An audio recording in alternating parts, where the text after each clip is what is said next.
जब किसी बच्चे से पूछा जाता है कि आप बड़े होके क्या बनोगे, कोई कहता है मैं डॉक्टर बनूंगा, कोई कहता है मैं इंजीनियर बनूंगा, कोई कहता है मैं एस्ट्रोनॉट बनूंगा, मैं पायलट बनूंगा।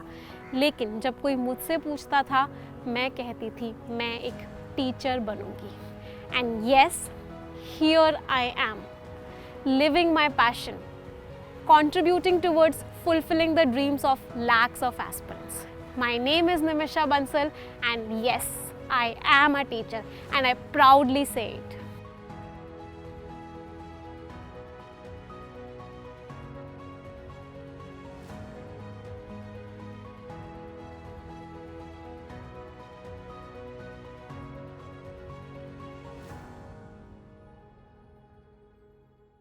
मेरा जन्म मथुरा में हुआ, जो भगवान श्री कृष्ण की जन्मभूमि है। मैं एक जॉइंट फैमिली में थी जहाँ पे लगभग 20 बच्चे थे। मेरे सारे के सारे कज़िन्स थे, हम साथ में रहते थे। बचपन अच्छा था, हम साथ में खेलते थे, साथ में स्कूल जाते थे और बहुत मस्ती करते थे। हालांकि रिसोर्सेज कम थी उस टाइम पे, इतने दिन लाइट नहीं आती थी, पानी की प्रॉब्लम थी, घर बड़ा था लेकिन लोग भी बहुत सारे थे, तो दिक्कतें थी। बट फिर भी ज़िंदगी बहुत अच्छी थी क्योंकि बहुत सारे लोगों का साथ था। एक कंपटीशन की फीलिंग हमेशा से थी। मुझे आज भी वो दिन याद है, मैं क्लास 4th में थी। मैं हमेशा से फर्स्ट आती थी अपनी क्लास में, लेकिन क्लास 4th में मैं सेकंड आई थी और सिर्फ 2 नंबर के डिफरेंस था मेरे में और फर्स्ट वाले स्टूडेंट में। मैं घर आके इतना रोई थी कि मेरे पेरेंट्स ने मुझे बहुत उस समय सपोर्ट किया था। मतलब उन्होंने बोला था कि क्यों रो रही हो, कुछ फ़र्क नहीं पड़ता। बट मेरे अंदर वो कंपटीशन की फीलिंग हमेशा से थी। वो शायद इसलिए भी थी क्योंकि मेरे घर में, मेरी ही क्लास में मेरे 5 भाई और थे और हम हमेशा आपस में एक दूसरे से कंपटीशन करते रहते थे। मेरे लिए मेरे रोल मॉडल हमेशा से मेरे फादर रहे हैं, जो कि एक चार्टर्ड अकाउंटेंट थे, जिन्होंने पहले ही अटेम्प्ट में अपने सारे सीए के एग्ज़ाम्स क्लियर किए, वो भी घर की सारी जिम्मेदारियों को निभाते हुए बहुत कम सुख सुविधाओं में। उन्होंने मुझे हमेशा सिखाया कि जिस भी काम को करो उसे अपना 100% दो, पूरी लगन से उस काम को करो, अपने काम को अपनी पूजा समझो। जिस भी चीज़ को पढ़ रहे हो उसे सिर्फ एग्ज़ाम पास करने के लिए मत पढ़ो, कॉन्सेप्ट्स को क्लियर करने के लिए पढ़ो। कामयाबी आपको अपने आप मिलेगी। उन्हीं के आदर्शों पे मैं आज तक चलती आई हूँ और उन्हीं की इन सारी टीचिंग्स की वजह से आज मैं इस मुकाम पे पहुँची हूँ। मैं एक कंजर्वेटिव फैमिली से हूँ, जहाँ पे लड़कियों को शहर से बाहर पढ़ने के लिए नहीं भेजा जाता था। ऐसे में मेरे पेरेंट्स ने पूरी फैमिली के अगेंस्ट जाके, घर वालों के अगेंस्ट जाके मुझे 11th स्टैंडर्ड में बाहर पढ़ने के लिए कोटा भेजा। उस समय वो चाहते थे कि मैं इंजीनियरिंग करूं। उनका सपना था कि उनकी बेटी एक इंजीनियर बने और इसी के लिए आईआईटी एग्ज़ाम की तैयारी करने के लिए मैं 11th स्टैंडर्ड में कोटा चली गई। मैं भी उस रेस में लग गई, जिस रेस में हज़ारों लाखों स्टूडेंट्स लग जाते हैं अपने 11th और 12th स्टैंडर्ड में। मुझे भी सपने दिखाए गए कि मुझे भी इंजीनियरिंग आईआईटी कॉलेज से करनी है। मैं भी तैयारियों में लग गई, लेकिन जब आईआईटी का रिज़ल्ट आया तो मेरे सारे सपने चकनाचूर हो गए। जिस एग्ज़ाम की तैयारी के लिए मैंने अपनी ज़िंदगी के 2 साल दिए, जिस एग्ज़ाम की तैयारी के लिए मेरे पेरेंट्स ने अपनी सारी सेविंग्स लगा दी, जिस एग्ज़ाम की तैयारी के लिए मेरे पेरेंट्स मेरी फैमिली से अगेंस्ट चले गए, उस एग्ज़ाम में मेरा सिलेक्शन नहीं हुआ। मैं टूट चुकी थी, मेरा कॉन्फिडेंस ख़त्म हो चुका था, मैं डिप्रेस्ड हो चुकी थी और मेरे पास आगे कोई भी रास्ता नहीं था। मेरे पेरेंट्स ने मुझे समझाया कि फेलियर का मतलब हार नहीं होता है, फेलियर का मतलब सिर्फ एक रुकावट होती है। फेलियर का मतलब होता है कि आप में कहीं कोई कमी रह गई थी और अब समय आया है उस कमी को दूर करने का। यही सीख से मैं आगे बढ़ी और शहर के एक college GLA institute of technology and management से मैंने अपना बीटेक किया। जब मैं बीटेक 2nd ईयर में थी, हमारे कॉलेज में एक एनजीओ होता था उड़ान, जहाँ पे आसपास के वर्कर्स के जो बच्चे होते थे उनको पढ़ाया जाता था। वहाँ से मेरे पास एक अपॉर्चुनिटी आई और मैंने वहाँ पे पढ़ाना स्टार्ट किया। मुझे आज भी वो दिन याद है, वो पहला दिन याद है जब मैं वहाँ पढ़ाने गई थी। वहाँ पे मैंने सबसे पहला टॉपिक टेंसेस लिया था और मैं टेंसेस पढ़ा रही थी।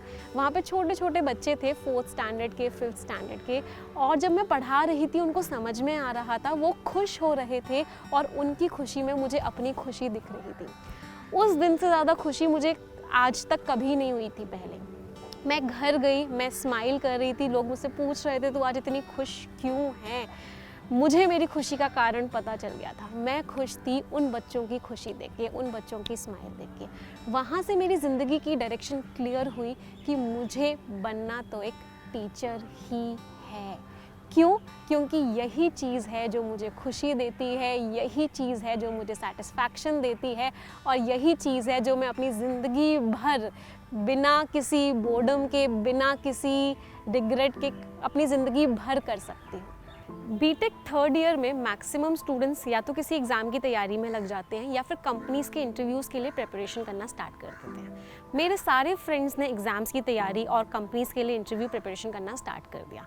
मैं वो तैयारी नहीं कर पा रही थी क्योंकि कहीं ना कहीं मेरे अंदर एक डर था कि अगर मुझे फेलियर का सामना फिर से करना पड़ा तो, अगर मैं हार गई फिर से तो क्या होगा, मैं उस फेज से कैसे बाहर आ पाऊँगी। लेकिन मैंने अपनी पूरी एनर्जी जुटा के, मैंने अपने आप को बहुत संभाल के, और इसमें एक बहुत बड़ा रोल मेरी एक टीचर का भी था, उषा मैम, जिन्होंने मुझसे पूछा कि आप क्या करना चाहते हो। मैंने उनको बोला कि मुझे सबसे ज़्यादा खुशी जो मिलती है वो टीचिंग में मिलती है, ट्रेनिंग में मिलती है, लोगों को कुछ सिखाने में मिलती है। तो उन्होंने मुझे बोला कि आप MBA करो, ट्रेनिंग एंड डेवलपमेंट से। English, quants, reasoning, 3 basic subjects. मैंने तीनों के कॉन्सेप्ट्स पे काम करना स्टार्ट किया। मेरी तैयारी कॉन्सेप्ट बिल्डिंग को लेके थी, अपने फाउंडेशन को स्ट्रॉन्ग करने में लगी, क्योंकि मेरे पापा ने मुझे हमेशा से सिखाया था कभी भी एग्ज़ाम स्पेसिफिक तैयारी मत करो। अगर आपके कॉन्सेप्ट्स एकदम क्लियर होंगे तो एग्ज़ाम में कोई भी क्वेश्चन आएगा आप कर लोगे। तो इसी तरीके से मैंने अपनी तैयारी को स्टार्ट किया। मैं एकेडमिक्स में बहुत अच्छी थी। BTech first year, second year, third year, final year सभी में मैं यूनिवर्सिटी टॉपर थी। तो मेरा एकेडमिक पार्ट भी बहुत स्ट्रॉन्ग था क्योंकि मैं उसको भी अपना 100% देती थी, और साथ ही साथ मैं कैट की तैयारी भी बहुत अच्छे से कर रही थी। बीटेक फाइनल ईयर आया, फोर्थ ईयर में मैंने कैट का एग्ज़ाम दिया। मैंने और भी बहुत सारे एग्ज़ाम्स दिए फाइनल ईयर में। एमकैट का एग्ज़ाम दिया, मैट का एग्ज़ाम दिया, गेट का एग्ज़ाम दिया। उनके जब रिजल्ट्स आए तो मैंने सारे एग्ज़ाम्स क्लियर किए। 99.8 परसेंटाइल से मैंने एमकैट और मैट का एग्ज़ाम क्लियर किया।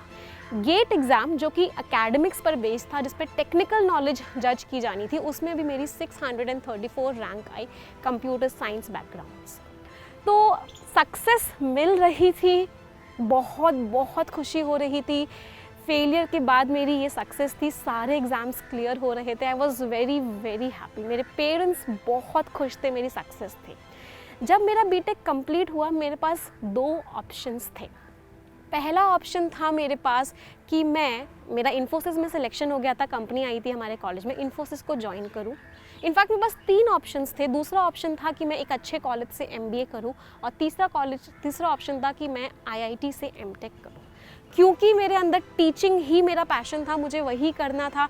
टीचर्स ने मुझे बोला था कि आप जो चाहते हो, जिसको काम से आपको खुशी मिलती है वो काम करो। इसीलिए मैंने MBA ज्वाइन किया और ट्रेनिंग एंड डेवलपमेंट में अपना MBA स्टार्ट किया। MBA के में जाने के बाद मैंने और एग्ज़ाम्स फिल किए। MBA फर्स्ट ईयर में थी, क्योंकि सभी लोग फिल कर रहे थे तो मुझे था कि मैं कहीं पीछे ना रह जाऊं।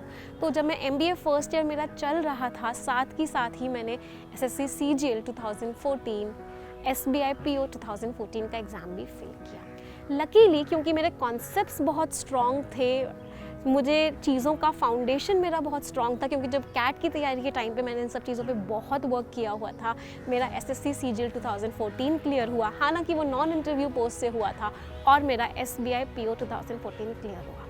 मैं फिर से एक बहुत बड़े डिलेमा में फंस गई थी, क्योंकि जो जॉइनिंग थी SBI PO 2014 की जो जॉइनिंग थी वो मेरी आ गई थी, और मेरा MBA फर्स्ट ईयर भी कंप्लीट नहीं हुआ था। तो SBI PO को ज्वाइन करने का मतलब है MBA छोड़ना, अपने पैशन को छोड़ना और एक बैंकर बन जाना। बहुत सारे लोगों ने मुझे सजेस्ट किया कि इतनी अच्छी जॉब मिली है, गवर्नमेंट जॉब मिली है, why don't you join it, तुम ज्वाइन क्यों नहीं कर रही हो, MBA तो कभी बाद में कर लेना। बट दिल्ली टेक्नोलॉजिकल यूनिवर्सिटी से क्या मुझे MBA दोबारा करने का मौका मिलेगा? क्या मैं अपने पैशन को जी पाऊँगी? ये सारे के सारे सवाल मुझे अंदर ही अंदर खाए जा रहे थे। मैंने बहुत इंट्रोस्पेक्शन किया, बहुत लोगों से मिली, बहुत लोगों के मोटिवेशनल इंस्पिरेशनल वीडियोस देखे। फाइनली मुझे जो एक बात समझ में आई वो ये थी कि अगर आप अपने पैशन को जीते हो, अगर आप वो करते हो जो काम आपको खुशी देता है, तो आपसे ज़्यादा सक्सेसफुल इंसान दुनिया में कोई नहीं है। इसी चीज़ को सोचते हुए मैंने उस समय ज्वाइन नहीं किया और अपना MBA कंटिन्यू किया। कहने में बड़ा आसान लगता है आज जब मैं कहती हूँ कि मैंने SBI PO से जॉब नहीं ली, मैंने SSC CGL के थ्रू जॉब नहीं ली, बट आज भी मेरे रोंगटे खड़े हो जाते हैं जब मुझे वो दिन याद आता है जब मेरे घर वालों ने मेरे रिश्तेदारों तक को बुला के बोला था कि इसको समझाओ कुछ कि क्यों नहीं ज्वाइन कर रही है ये जॉब। सरकारी नौकरी मिलना बहुत आसान नहीं होता है, बहुत ही किस्मत वालों को वो मिलती है। बट उस समय मेरे अंदर एक ज़िद थी। ज़िद ये थी कि करना है तो अपना पैशन ही फॉलो करना है। बीटेक में मुझे खुशी मिल रही थी उड़ान NGO में पढ़ा के। MBA में भी उस खुशी को पाने के लिए मैंने पार्ट टाइम जॉब स्टार्ट कर दी। लाल बहादुर शास्त्री इंस्टीट्यूट में मैंने इंग्लिश पढ़ाना स्टार्ट किया। खुशी वास्तव में जब मिलती थी तब जो बच्चे इंग्लिश से डरते थे, कपकपाते थे इंग्लिश बोलने के नाम पे, वो बच्चे फर्राटेदार फ्लुएंट इंग्लिश बोल पा रहे थे। उनकी खुशी को देख के मैं बहुत खुश होती थी। तो मैंने MBA के दोनों साल लाल बहादुर शास्त्री इंस्टीट्यूट में इंग्लिश पढ़ाई। जब मैं MBA फाइनल ईयर में पहुंची तो हमारी कॉलेज में कंपनीज प्लेसमेंट के लिए आने लगी। सब बच्चों की तरह मैं भी प्लेसमेंट में बैठी और मेरा selection oyster learning private limited में हुआ। मैं खुश थी इस जॉब को लेके, मेरे पेरेंट्स बहुत खुश थे। पेरेंट्स इसलिए बहुत ज़्यादा खुश थे कि पैकेज अच्छा था, कंपनी अच्छी थी, कंपनी रिनोन थी। मैं इसलिए खुश थी कि कंपनी में जो काम था वो मेरे पैशन के हिसाब से था। Company all over the country MBA students को ट्रेनिंग प्रोवाइड करती थी। तो मुझे लगा कि कहीं ना कहीं मेरा जो पैशन है टीचिंग का, ट्रेनिंग का, वो इससे लिंक हो रहा है और मैंने बहुत खुशी खुशी कंपनी ज्वाइन की। 3 महीने मैंने कंपनी में काम किया। मैंने बहुत सारे स्टूडेंट्स को ट्रेनिंग दी। इंटर्नशिप के दौरान उनको सिखाया कैसे प्रोजेक्ट्स पे वर्क करते हैं, चीज़ें करते हैं। बट कहीं ना कहीं कुछ बाकी था, कहीं ना कहीं कुछ मिसिंग था।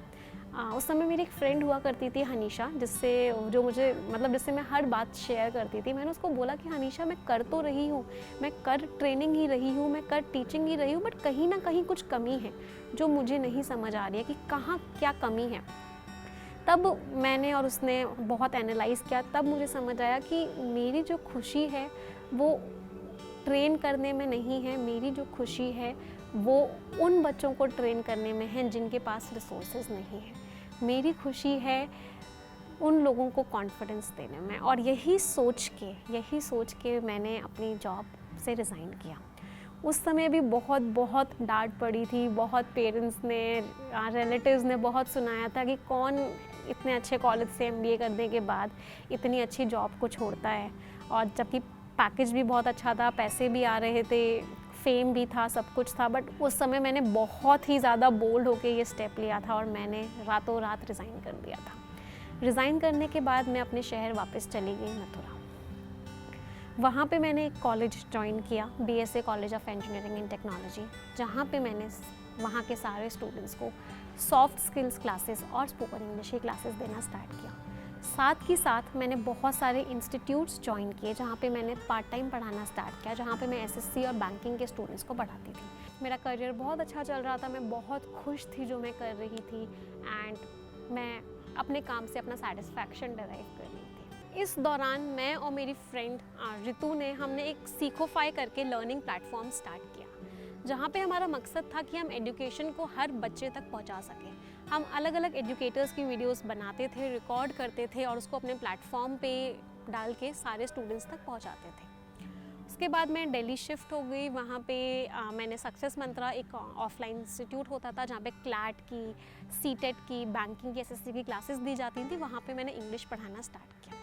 बच्चों को मेरा पढ़ाने का तरीका बहुत अच्छा आया। मैक्सिमम स्टूडेंट्स मेरी क्लासेस में आने लगे, क्लासेस को अटेंड करने लगे, उनको कॉन्सेप्ट समझ में आने लगे और बहुत सारे बच्चों ने उस साल एग्ज़ाम क्लियर किया।